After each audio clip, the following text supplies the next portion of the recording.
അല്ല ഇതിന്റെ ആവശ്യമുണ്ടോ? ഉണ്ടില്ല, ഉണ്ണണം. ഉച്ചയാവാറായില്ലേ? ഉണ്ണുന്ന കാര്യമല്ല അവൻ പറഞ്ഞത്. അവൻ പറഞ്ഞതിന് വേറൊരു അർത്ഥമുണ്ട്. അല്ല, ലോകത്ത് 7 ദിവസം നീണ്ടിരിക്കുന്ന പരിപാടി വേറെ വല്ലതും ഉണ്ടാ? Rose day, propose day, chocolate day, teddy day, promise day, hug day, kiss day, Valentine's day. അല്ല, നിനക്കൊക്കെ എങ്ങനെ ഈ ദിവസത്തിന്റെ ഓർഡർ അറിയാം?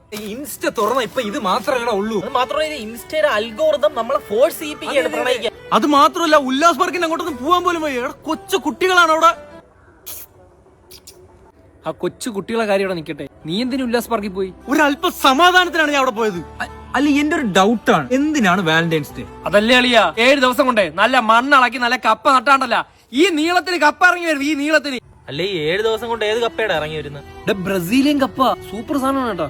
ഇവ എന്തൊക്കെയാണ് ഈ പറയുന്നത്? കപ്പയുടെ കാര്യം വിട്, സമൂഹത്തിൽ നീ പ്രഹസനം എടുത്ത് കളയണ്ടേ? ഹലോ, ഇനി നാളെ വരണേടി. നമ്മൾ സ്ഥിരം എടുക്കുന്ന അതേ റൂം തന്നെ. മറ്റേത് ബഡ് ചെയ്ത തയ്യാടാ. മനസ്സിലായില്ല? ബെഡിൽ നിറയെ റോസാപ്പൂ ഒക്കെ ഇട്ടുണ്ട് കേട്ടാ. മറ്റേ പോർച്ചുഗീസ് കപ്പയെന്ന് എന്തോ പറഞ്ഞായിരുന്നു. പൊട്ടാ, അത് ബ്രസീലിയൻ കപ്പ. ഇവൻ എന്താ അറിയാ ആശ്രയം. സത്യം, നല്ല വേവുള്ള കപ്പ. എല്ലാം കൂടെ ചേർന്ന് നാളെ ഒരു ദിവസത്തിലങ്ങ് ആക്കി ഞാൻ. ശരി ശരി. അല്ല, എന്തായി? റൂം റെഡിയായി. റൂമാ? കൊച്ചാപ്പ നാളെ ഗൾഫിൽ നിന്ന് വരുന്നു. കൊച്ചാപ്പക്ക് റൂം വേണമെന്ന് പറഞ്ഞു. റെഡിയായി. നാളെ തന്നെ റൂം എടുക്കണമെങ്കിൽ കൊച്ചാപ്പ ചില്ലറക്കാരനല്ല. കൊടുക്കരുത്. ഭയങ്കര പ്രസരിപ്പാണ് നിന്റെ കൊച്ചാപ്പ. Happy Valentine's day. എടീ, ഞാൻ നാളെ നിനക്കൊരു സർപ്രൈസ് കൊണ്ടുവരുന്നുണ്ട്. ഞാൻ സൂര്യകാന്തി പൂ വെച്ചിട്ട് നിന്റെ പടം വരച്ചിട്ടുണ്ട്. പക്ഷെ വരച്ചു വന്നപ്പോ നെൽസൺ മണ്ടേലായി. പക്ഷെ എന്റെ മനസ്സിൽ നീയാണ്. നാളെ ഞാൻ സർപ്രൈസ് ആയിട്ട് തരുന്നുണ്ട്. ശരി ശരി. സത്യം പറഞ്ഞാൽ ഈ ഫെബ്രുവരി 14 ബന്ധങ്ങൾ ചേരുകയല്ല, ബന്ധങ്ങൾ അറ്റുപോവുകയാണ് ചെയ്യുന്നത്. നാളെ നമ്മള് ഫാമിലി എല്ലാരും കൂടെ ഒരു പിക്നിക്കിന് പോണ്. എവിടെ? മണ്ടക്കാട് അമ്പലത്തില്. അമ്പലത്തിലാണോ പിക്നിക്ക്? എന്റെ ഫാമിലിയിൽ ഓരോരോ കാര്യങ്ങളെ. ഒരു മനുഷ്യന് വേണ്ടത് ആത്മീയ ജീവിതമാണ്, ലൗകിക ജീവിതമല്ല. മഞ്ഞയോ? മഞ്ഞയൊന്നും ഇടാൻ പറ്റില്ല. ബ്ലാക്ക് വല്ല ഇടും. ദേഷിക്കണ്ട, മഞ്ഞയിടാം. പിന്നെ നാളെ കാണാം. മനുഷ്യൻ ജീവിക്കുന്ന അവന് ആത്മീയമായ ചിന്തകൾ വരാത്തത്.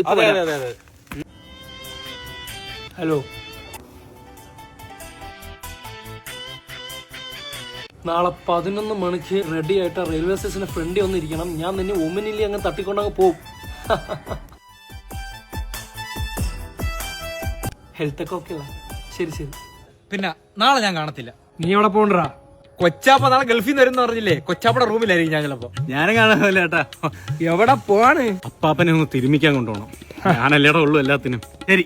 എടി, ഇവന്റെ അപ്പാപ്പൻ മരിച്ചല്ലേ? ഇവൻ കള്ളനാണ്ട്രാ. എന്റെ ജീവിതത്തിൽ കണ്ടുള്ള ഏറ്റവും വലിയ നാളെ കള്ളൻ.